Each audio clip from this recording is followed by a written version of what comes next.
Shalom.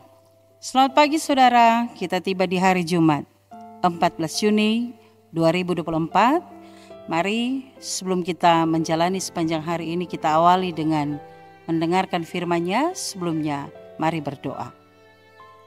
Terima kasih Tuhan untuk hari baru pemberian-Mu, dan biarlah kami menjalani hari ini sesuai dengan kehendak-Mu. Karena itu berfirmanlah Tuhan, kami sedia mendengar, merenungkan dan melakukannya di dalam nama-Mu ya Yesus. Amin. Mari Bapak Ibu Saudara kita baca Kisah Para Rasul pasal 5 ayat 9 dan 10. Kata Petrus, "Mengapa kamu berdua bersepakat untuk mencobai Roh Tuhan? Lihatlah, orang-orang yang baru mengubur suamimu berdiri di depan pintu, dan mereka akan mengusung engkau juga keluar.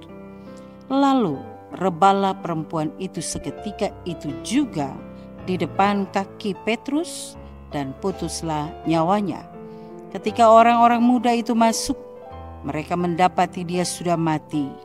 Lalu mereka mengusungnya keluar dan menguburnya di samping suaminya." Demikian firman Tuhan, dan tema hari ini, jangan mencobai Roh Tuhan. Bapak Ibu Saudara yang diberkati Tuhan, Petrus mengajukan pertanyaan kepada Safira. "Mengapa kamu sepakat untuk mencobai Roh Tuhan?" Pertanyaan ini sesungguhnya menyoroti betapa seriusnya dosa yang mereka lakukan. Frase mencobai Roh Tuhan ini menunjukkan bahwa tindakan Ananias dan Safira bukan hanya kesalahan manusiawi biasa, melainkan suatu tindakan yang mencoba, menantang, atau menodai kekudusan dan otoritas Roh Kudus. Kisah ini mencerminkan penegakan hukum ilahi dan kekudusan Tuhan Allah. Tuhan Allah tidak hanya memandang dosa sebagai pelanggaran moral, tapi juga sebagai pelanggaran terhadap kekudusan hak-Nya. Penghakiman yang tegas menunjukkan bahwa Tuhan Allah tidak mentolerir pelanggaran terhadap kekudusannya. Nah, saudaraku, Petrus dengan tegas mengingatkan Safira tentang seriusnya mencobai Roh Tuhan. Dan firman ini menggambarkan kenyataan bahwa Roh Kudus bukanlah kekuatan yang bisa dicobai, apalagi dipermainkan. Ketika seseorang mencoba menipu atau melawan kebenaran, Roh Kudus hadir untuk mengkonfrontasi dan memulihkan kehidupannya. Akibat ketidaktaatan dan kebohongan Safira, ia juga rebah, putus nyawanya di hadapan Petrus, seperti yang dialami oleh suaminya Ananias. Nah, saudaraku yang diberkati Tuhan, keseluruhan kisah ini mau menunjukkan bahwa Tuhan Allah memiliki ketegasan dalam menegakkan kekudusannya.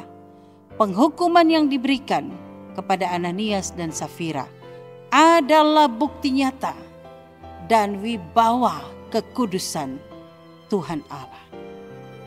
Kewibawaannya, kekudusannya menjadi sentral, menekankan kekudusannya tidak terpisahkan dari kebenaran dan kasih-Nya. Pelajaran ini memanggil dan mengingatkan kita sebagai umat-Nya untuk hidup dalam takut akan Tuhan Allah, menghormati kekudusannya, menjauhi tindakan-tindakan yang dapat mencemarkan kekudusannya. Nah, saudaraku, mari belajar melalui kisah ini. Kita diajak untuk memberi perhatian serius pada wibawa dan kekudusan Tuhan Allah, dan menegaskan pentingnya untuk hidup jujur, hidup kudus, dan menjauhi tindakan-tindakan yang dapat mencobai atau meragukan kemahakuasaannya. Kita diingatkan juga untuk hidup dalam ketaatan terhadap firman Tuhan yang mencakup penghormatan terhadap nilai-nilai kekudusan, kebenaran, kejujuran, dan kasih.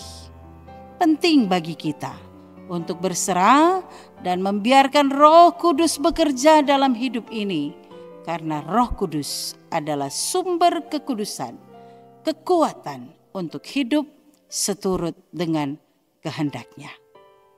Mari kita jaga kekudusan rumah tangga kita, kekudusan kehidupan kita.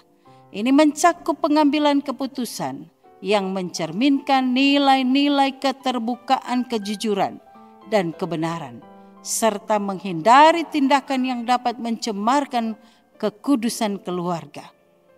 Panggilan ini bagi keluarga Kristen agar hidup dalam nilai-nilai keadilan, kebenaran, dan kasih sebagaimana yang diteladankan oleh Yesus Kristus. Amin. Demikian, mari berdoa. Ya Tuhan, biarlah sebagai keluarga Kristen, tapi juga pribadi-pribadi yang percaya, kami dapat menjaga kekudusan hidup kami. Dan kami terus-menerus menyadari tentang Engkau ya Tuhan Allah yang adalah Roh Kudus dengan kebenaran kewibawaan-Mu yang punya otoritas atas kehidupan kami, supaya kami senantiasa hanya mau melakukan apa yang menjadi kebenaran menurut firman-Mu. Di dalam nama-Mu ya Yesus. Amin. Demikian Bapak Ibu Saudara, kabar baik diberitakan dari Puncak Gemim Sion Winangun. Tuhan Yesus memberkati.